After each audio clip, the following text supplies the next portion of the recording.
Ekziston një organizat në Jeruzalem që prej vitit 1987 po ndërton enët e arta për një tempull që nuk ekziston ende. Ata kanë qepur rrobat e priftërinjve sipas përmasave biblike, kanë stërvitur brezin e ri të levitëve për ritualet e sakrificës, kanë ndërtuar një menor gjigande prej ari, gjysmë ton, që tani qëndron në çerdhen e lagjeve hebraike të Jeruzalemit. Dhe jo, ky nuk është sekt marginal. Ministrat e qeverisë izraelite i vizitojnë, parlamenti i dëgjon, dhe disa prej tyre duan t'u japin çelësin e vendit më të nxehtë gjeopolitik në botë.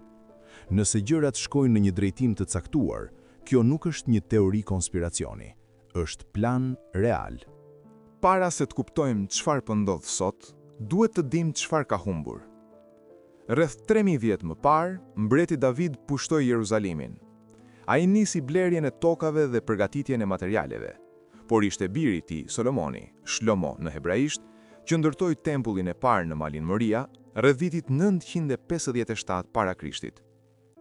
Ky tempull nuk ishte vetëm ndërtesë fetare, ishte qendra e kozmosit hebraik, vendi ku Zoti dhe njeriu takoheshin fizikisht. Brenda tij ndodhej arka e beslidhjes, me 10 urdhëresat, me historinë e një populli. Babilonasit e lashtë e shkatruan një vitin 587 para Krishtit. Tempulli i dytë u ndërtua pasi persët lejuan kthimin e hebrejve. Herodi i Madh e zgjeroi dhe e zbukuroi, por romakët, pas kryengritjes hebraike, e shkatëruan edhe atë, në vitin 70 pas Krishtit. Mbeti vetëm një mur, muri perëndimor, i quajtur ndryshe muri Lotëve, pjesë e platformës së jashtme. Nga ky moment, hebrejve ju ndalua hyrja fizike. Për rreth 1900 vjet, tempulli nuk ekzistoi tjetër veç se në lutje, nostalgji dhe profeci. Lutja ortodokse hebraike e recituar 3 herë në ditë deri sot thot: "Dhe tempulli të rindërtohet shpejt në ditët tona." Por deri vonë, kjo ishte teologji, jo politik. Gjithçka ndryshoi në qershor 1967. Në luftën e 6 ditëve, Izraeli mori nën kontroll Jeruzalemin lindor, duke përfshirë malin e tempullit për herë të parë që nga viti 70 pas Krishtit. Rabi Shlomo Goren, kapelani kryesor ushtarak, hyri në mal me shofar dhe tora. Për shumë njerëz, ky moment dukej si plotësim profetik. Por qeveria izraelite bëri diçka shumë pak të pritur. Ja dorëzoi administrimin e malit të tempullit Wakfit Islamik Jordanez, autoritetit fetar musliman, për të ruajtur status quo dhe shmangur luftën fetare. Deri sot, ligji i Izraelit ndalon hebrejt të luten në malin e tempullit. Mund ta vizitojnë, por nuk mund të luten. Ky vendim, i mençur politikisht, la të hapur një plag teologjike që nuk u mbyll kurrë. Në 1987, rabini Yisrael Ariel, veteran i luftës së 6 ditëve, themeloi Institutin e Tempullit në Jeruzalem. Misioni i tyre, i qartë dhe i dokumentuar, të bëjnë tempullin e tretë realitet në ditët tona. Dhe nuk janë duke pritur Mesian, janë duke punuar. Çfarë kanë bërë deri sot? Enët e sakra. Instituti ka riprodhuar enët e sakra dhe rrobat e priftërinjve sipas specifikimeve të sakta biblike. Çdo send, nga kupat e arta deri te kazmat e thirrit, është gati. Menora gjigande. Instituti ka ndërtuar një menore gjigande prej ari sipas specifikimeve biblike, me peshë gjysmë toni, duke përfshirë 45 kg ar 24 karatesh.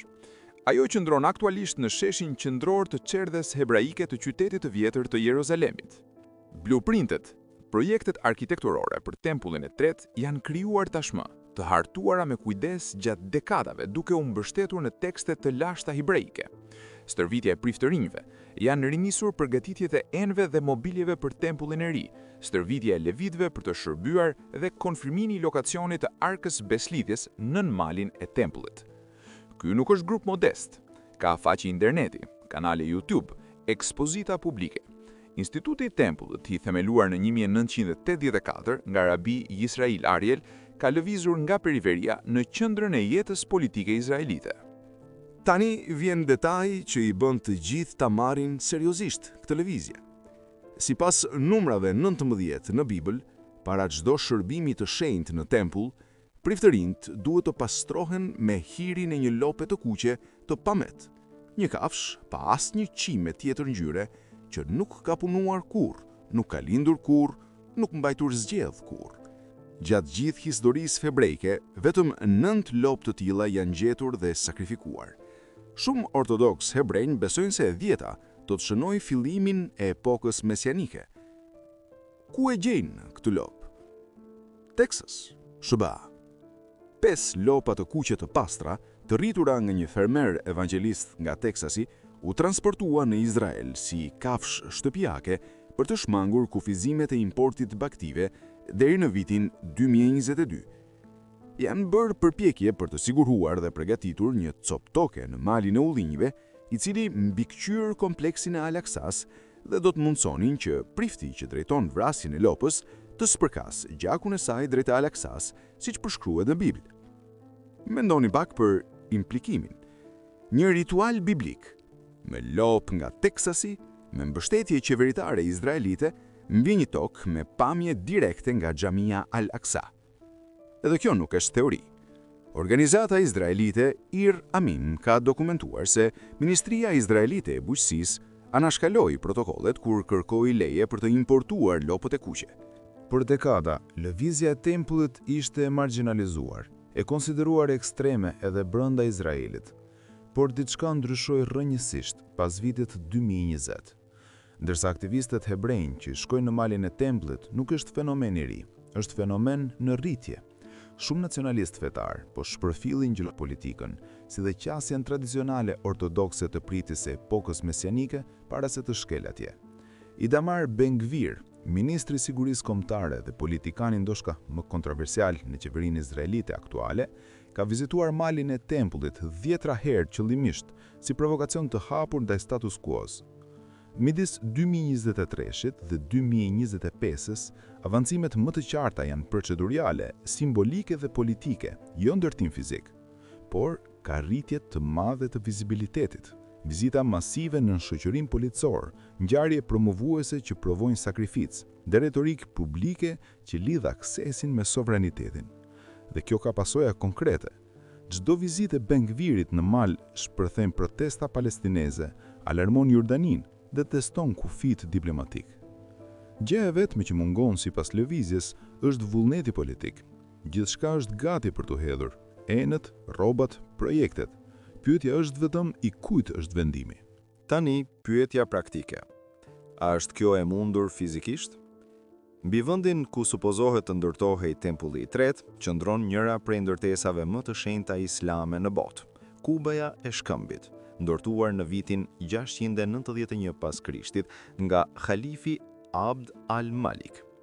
Pak metra larg është Xhamia Al-Aqsa, e treta e vendeve më të shenjta islame, ku lutja e mbi 1.8 miliard muslimanëve drejtohet çdo ditë. Ndërtimi i tempullit të tretë është kundërshtuar nga muslimanët për shkak të ekzistencës së Kubes së Shkëmbit, e ndërtuar mbi vendin e tempullit të Solomonit. Tensionet midis hebrejve dhe muslimanëve mbi malin e tempullit janë bërë njëra prej pikave kryesore të konfliktit izraelito-palestinez. Në judaizmin ortodoks kryesor, rindërtimi i tempullit lihet përgjithsisht si çështje e ardhjes së Mesish hebraik dhe providencës hyjnore. Vetëm disa organizata që përfaqësojnë një minoritet të vogël të hebrejve ortodoks duhen të realizojnë ndërtimin e tempullit të tretë në kohët e tanishme. Dhe shumica e izraelitëve janë laik, nuk e duan këtë. Pra, a do të ndërtohet tempulli i tretë? Ndoshta po, ndoshta jo. Ndoshta jo gjatë jetës son, por kjo nuk është pyetja e duhur. Pyetja e duhur është, pse ka njerëz të pushtetshëm që besojnë se duhet të ndërtohet, dhe çfarë janë të gatshëm për ta arritur? Sepse kur besimi fetar takohet me pushtetin politik, historia na ka treguar se çfarë ndodh. Kryqëzatat u nisën mbi besim, kolonializmi u justifikua me Bibël, Konfliktet e sotme në lindje të mesme kanë shtresa profetike që shumica e njerëzve nuk i njohin kurrë. Dhe ndërkohë, 5 lopë të kuqe nga Teksas qëndrojnë në një fermë të siguruar në Izrael. Menorja gjigante prej ari pret në Jeruzalem dhe ministrat e qeverisë ngjiten çdo muaj në malin e tempullit, jo si turist, por si mesazh. Mesazhi është i qartë për ata që dinë ta lexojnë. Faleminderit që ishit me ne në këtë udhëtim historik. Për më shumë kontent intelektual, mos harroni të bëni subscribe. Shihemi në episodin e radhës.